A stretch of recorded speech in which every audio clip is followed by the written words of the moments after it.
Hello everyone, welcome back to my YouTube channel. আশা করি তোমরা সকলে ভালো আছো এবং সুস্থ আছো।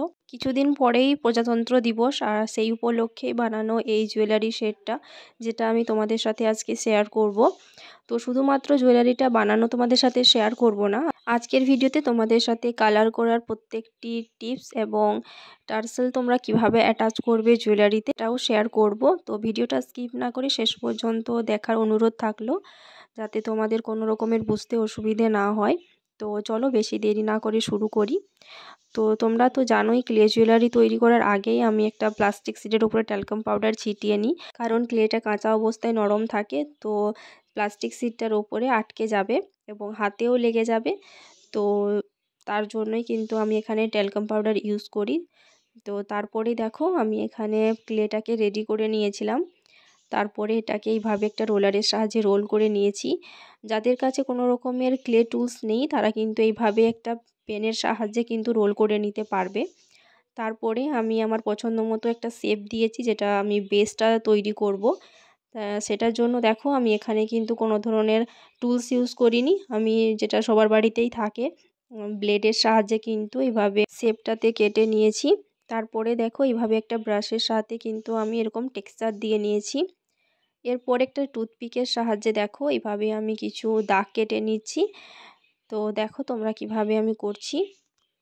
এখানে কিন্তু তোমাদের কাছে টুথপিক না থাকলে তোমরা একটা নিডিলের সাহায্যেও এটা করতে পারবে।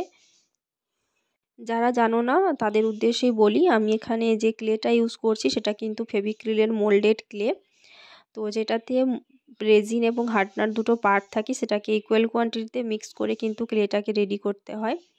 তারপরে দেখো এখানে ক্লের কিছুটা পার্ট নিয়েছি, ছোট ছোট অংশ কেটে নিয়েছি, আর সেটা দিয়ে দেখো এইভাবে আমি 3টে অংশ বানিয়েছি, যেটা কিন্তু ফুলটার মিডিল পোর্শনে থাকবে। তো সেটা কেন আগে বানালাম, তো তোমরা ভিডিওটা শেষ পর্যন্ত দেখলে অবশ্যই বুঝতে পারবে। এরপরে আরেকটু ক্লের কিছুটা পার্ট নিয়ে এভাবে আমি টুকরো করে 4টে অংশ কেটে নিয়েছি, যেটা দিয়ে আমি ওই ফুলটার পাপড়ি বানাবো। তো দেখো আমি কিভাবে পাপড়িগুলো বানাচ্ছি। ফার্স্টে কিন্তু ওয়াটার ড্রপ শেপ দিয়ে এইভাবে ফিঙ্গারের সাহায্যে চেপে চেপে পাতলা করে এরকমভাবে শেপটা দিতে হবে। তোমরা ফিঙ্গারের সাহায্যে করতে না চাইলে এইভাবে কিন্তু প্লাস্টিক শিটটার উপরে রেখে ফিঙ্গারের সাহায্যে চেপে এটা করবে। আমার কিন্তু এই পদ্ধতিটাই সবথেকে বেশি সহজ মনে হয়। তো দেখো এখানে কিন্তু আমার এটা বানানো কমপ্লিট হয়ে গেছে। এরপরে একটা টুথপিকটার সাহায্যে এভাবে কিছু টেক্সচার দিয়ে নেব, তাহলে কিন্তু আমার এটা কমপ্লিট হয়ে যাবে। আর বেসটার উপরে এভাবে আমি বসিয়ে দেব। এখানে কিন্তু যেহেতু বেসটা আমার কাঁচা অবস্থায় ছিল, তাই কিন্তু আমি এখানে কোনো গ্লু অ্যাপ্লাই করিনি। তোমাদের যদি বেসটা একটু ড্রাই হয়ে গিয়ে মনে হয়েছে, তাহলে কিন্তু তোমরা অবশ্যই গ্লু অ্যাপ্লাই করবে, নাহলে কিন্তু এটা ঠিকভাবে সেট হবে না। তোমাদের সুবিধের জন্য আরেকটা পাপড়িও কিন্তু আমি এখানে করে দেখাচ্ছি। যারা এখনও বুঝতে পারোনি ভালোভাবে লক্ষ্য করো। তো এইভাবে কিন্তু আমি টোটাল 4টে পাপড়ি কমপ্লিট করে নেব। তারপরে একে একে বেসটার উপরে বসিয়ে দেব। তোমরা দেখো আমি কিভাবে করছি।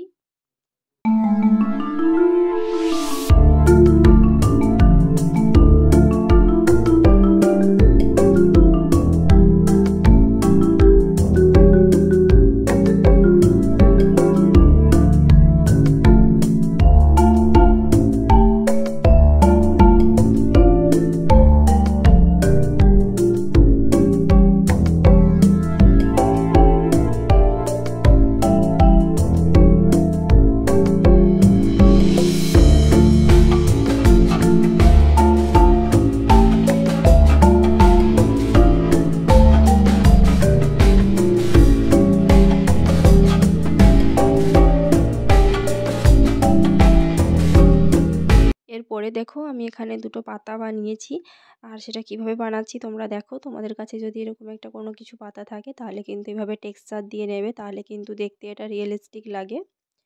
আর যদি তোমাদের কাছে এরকম কিছু পাতা না থাকে, তাহলে তোমরা কিভাবে বানাবে, তো ওয়েট করো, আমি কিন্তু অবশ্যই তোমাদের জন্য একটা পদ্ধতি শেয়ার করব। তো দেখো এইভাবে তোমরা কিন্তু বানাতে পারবে পাতাটা।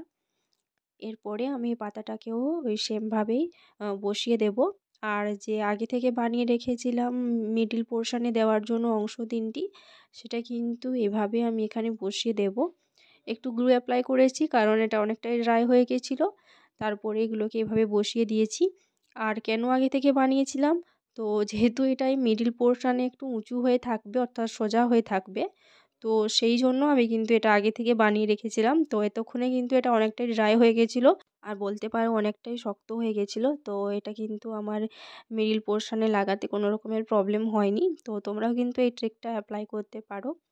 এরপরে দেখো এটাকে কালারিং করে নেব, আর তার জন্য তো তোমরা জানোই আমি ফার্স্টে বেস কোড অ্যাপ্লাই করি।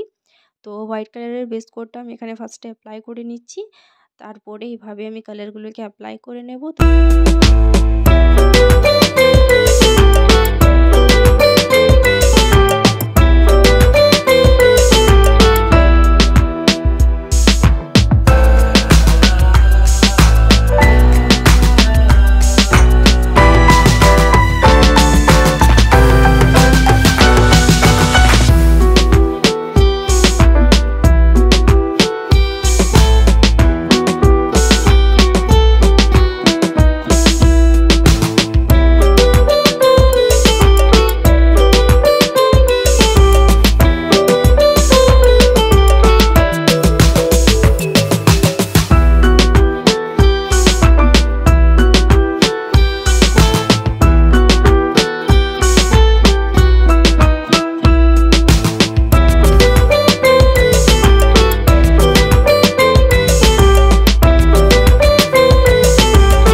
দেখো এখানে কিন্তু আমি এবারে টার্সেলগুলোকে অ্যাটাচ করে নেব। যেহেতু প্রজাতন্ত্র দিবসের জন্য বানাচ্ছি, তো সেরকম কালার অনুযায়ী আমি এটা কিন্তু রেডি করেছি। তোমরা তোমাদের পছন্দ মতো যে কোনো কালারের টার্সেল অ্যাটাচ করতে পারো এবং ফুলটার কালারও তোমাদের পছন্দ মতো করে নিতে পারো। টার্সেলটা অ্যাটাচ করার আগে কিন্তু আমি এটাকে ভার্নিশ করে নিয়েছিলাম, যাতে কালারটা সিকিওর থাকে। তো আজকের এই ভিডিওটা কেমন লাগলো অবশ্যই কমেন্ট করে জানাতে ভুলবে না। আর এই জুয়েলারিটা কেমন হয়েছে অবশ্যই কমেন্ট করে জানাবে। আর যারা চ্যানেলে ফার্স্ট টাইম ভিজিট করছো অবশ্যই চ্যানেলটাকে সাবস্ক্রাইব করে দেবে। আজকের এই জুয়েলারিটা কেমন হয়েছে অবশ্যই কমেন্ট করে জানাতে ভুলবে না। আর নেক্সট তোমরা কোন ধরনের ভিডিও দেখতে চাও অবশ্যই জানাবে, এতে আমার ভিডিও বানাতে সুবিধে হয়। তো দেখা হবে আবার নেক্সট ভিডিওতে। আর সামনে যেহেতু সরস্বতী পুজো, তো সরস্বতী পুজোর জন্য তোমরা যারা যারা আমার কাছ থেকে জুয়েলারি নিতে চাও বা কাস্টমাইজ করাতে চাও অবশ্যই আমার সাথে কন্ট্যাক্ট করে নিতে পারো। নিচে ডেসক্রিপশন বক্সে আমি কিন্তু সোশ্যাল মিডিয়ার সমস্ত ডিটেলস দিয়ে দেবো, তোমরা সেখান থেকে আমার সাথে কন্ট্যাক্ট করে নিতে পারবে।